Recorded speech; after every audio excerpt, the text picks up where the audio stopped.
পাকিস্তানের সাবেক প্রধানমন্ত্রী ইমরান খান কারাগারে মানসিক নির্যাতনের শিকার। এজন্য দায়ী দেশটির সেনাপ্রধান জেনারেল আসিম মুনির।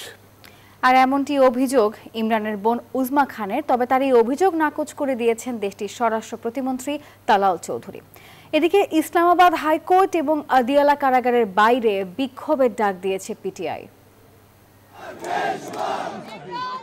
প্রায় এক মাস ধরে পাকিস্তানের সাবেক প্রধানমন্ত্রী ইমরান খানের সঙ্গে তার পরিবারের কাউকেই দেখা করতে দেয়া হচ্ছিল না।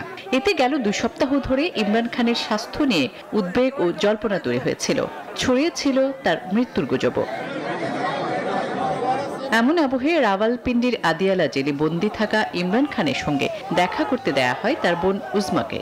20 মিনিটের সাক্ষাতের পর বেরিয়ে এসে জানান ভাই ইমরান খানের অবস্থা। নারী রাস্তার একমাত্র নাম ফেমিকন, যেন কাশফুলের নরম ছোঁয়া। ইমরানের এমন অবস্থার জন্য পাকিস্তানের সেনাপ্রধান জেনারেল আসিম মুনিরকেই দুষছেন তিনি।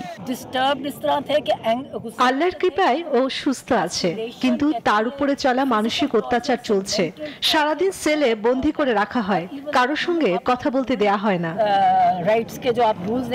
সাবেক ক্রিকেট অধিনায়কের সঙ্গে দুর্ব্যবহারের কথা অস্বীকার করেছেন স্বরাষ্ট্র প্রতিমন্ত্রী তালাল চৌধুরী। বলেন ইমরান খান বন্দীদের জন্য প্রাপ্য সব সুবিধা পাচ্ছেন।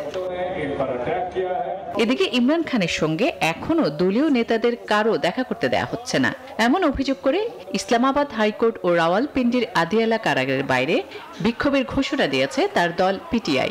নেতাকর্মীদের অভিযোগ ইমরানকে দেশ ছাড়া করতে চায় সরকার।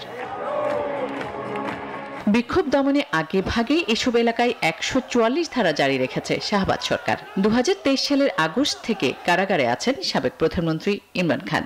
2022 সালে অনাস্থা ভোটে ক্ষমতাচ্যুত হওয়ার পর তার বিরুদ্ধে একাধিক দুর্নীতি ও সন্ত্রাসবাদের মামলা হয়, যার সাজা ভোগ করছেন তিনি। আসমা তুলি, নিউজ 24।